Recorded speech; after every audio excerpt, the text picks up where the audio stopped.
Hey y'all, welcome back to this week's episode of AMA Friday with Amy Miller, Recruiting in Yoga Pants.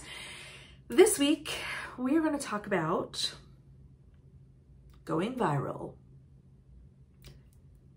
I've never done it. Thank God. I'd rather not.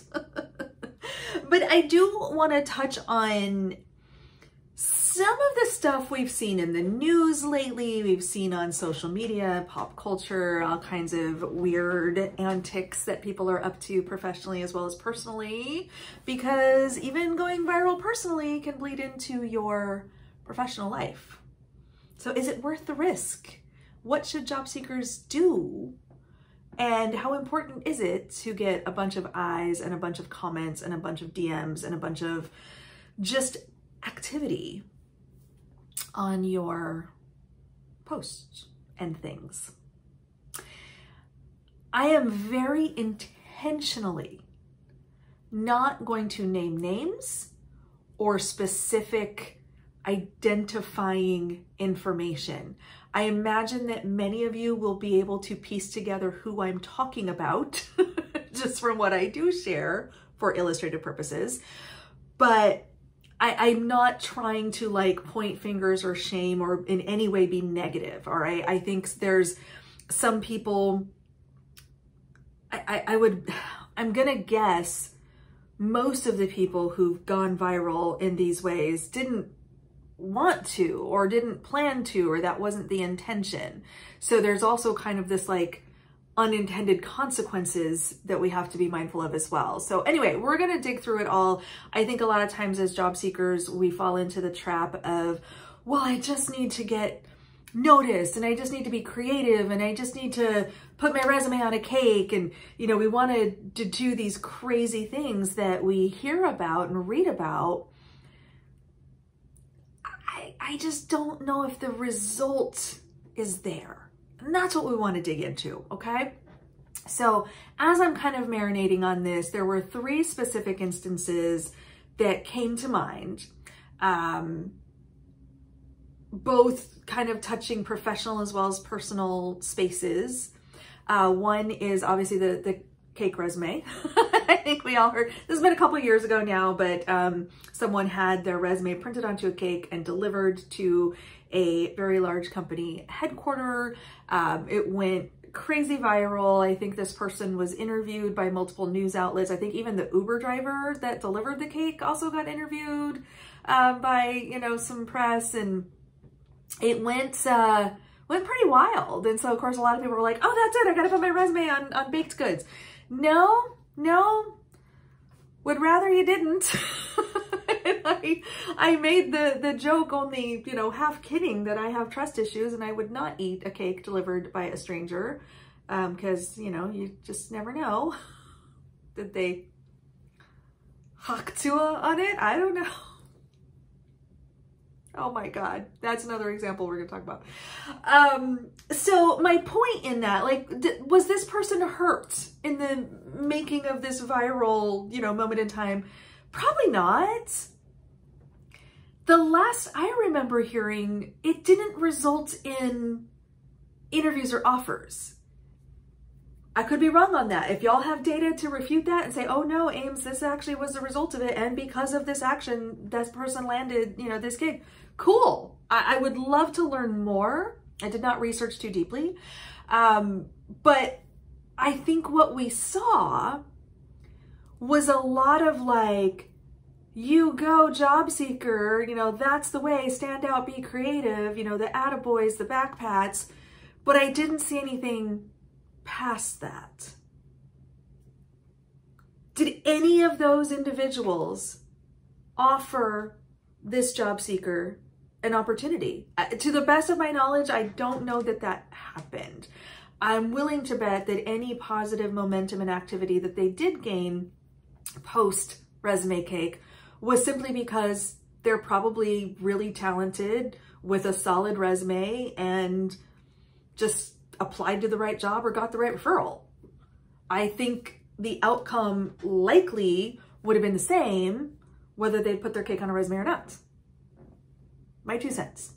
But I'm willing to be wrong if there's data to prove otherwise. Just saying.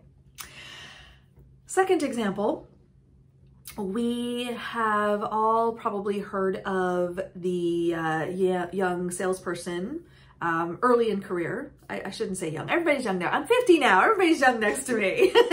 but someone in sales who early in their career, not entry level, but kind of just getting started in corporate, a few years in, I guess. And this person was laid off and recorded that layoff conversation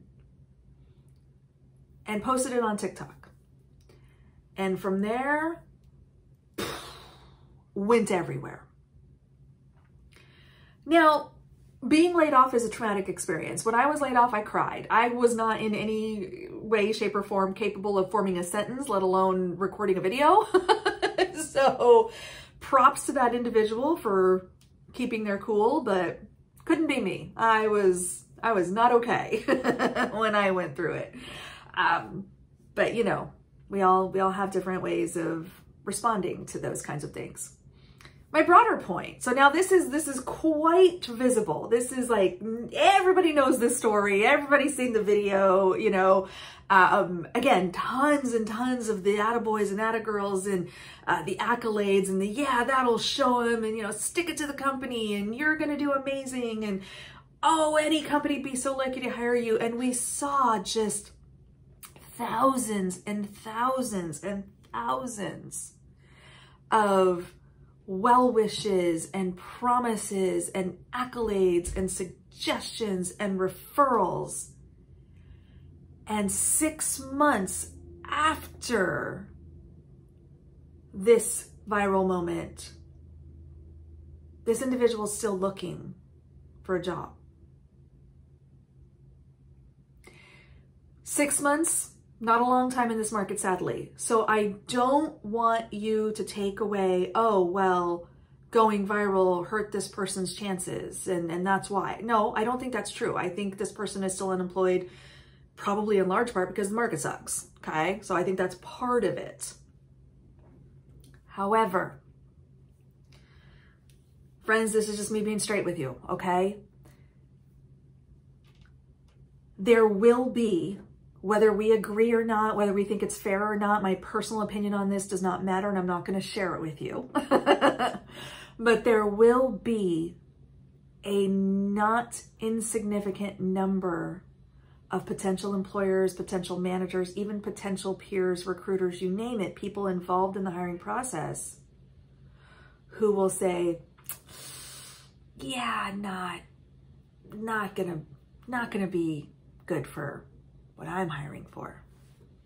Yeah, not interested in bringing that energy. The risk, what happens if we hit hard times and we have to lay this person off? Are we going to be the main character in the next video? You see where I'm going with this? And I have no reason to believe that this individual or anyone else would respond that way.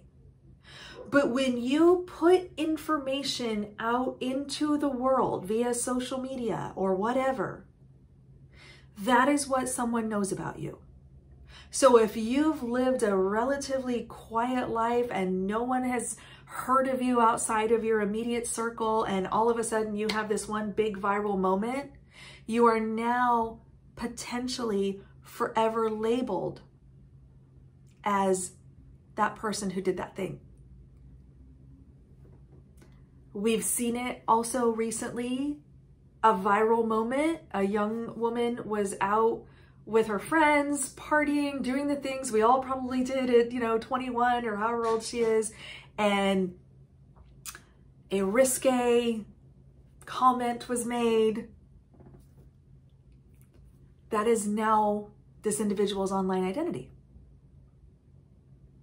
Had nothing to do with their profession, had nothing to do with their current day job, had nothing to do with their job search. I don't even think they were looking for a job. So it was all completely irrelevant, right? Like, what does this have to do with job search?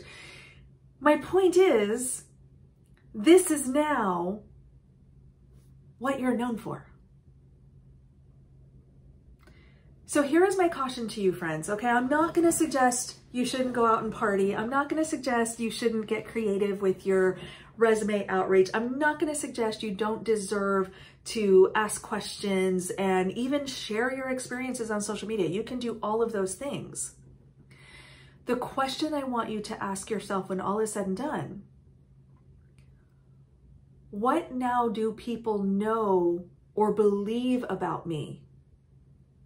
And is that what I intended? As I said at the beginning of this video, I have personally never gone viral. I mean, I've had some posts that performed really well and others that didn't, and certainly got dragged hard on Twitter a few years back because I said something that got misinterpreted, and oh, it was bad. That was as close to viral as I ever want to get, and I never want to do it again. It was not good. People were mad at me.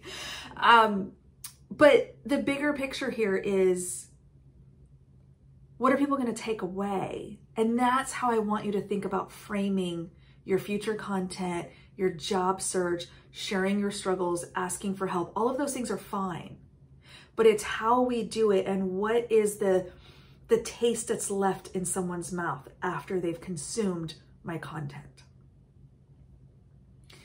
As for me, my goal, as always, I want people to, one, get excited about roles that I'm currently working on. Like, I'm evangelizing my company and my employer and my hiring teams. Of course, I'm doing that. That's part of my content.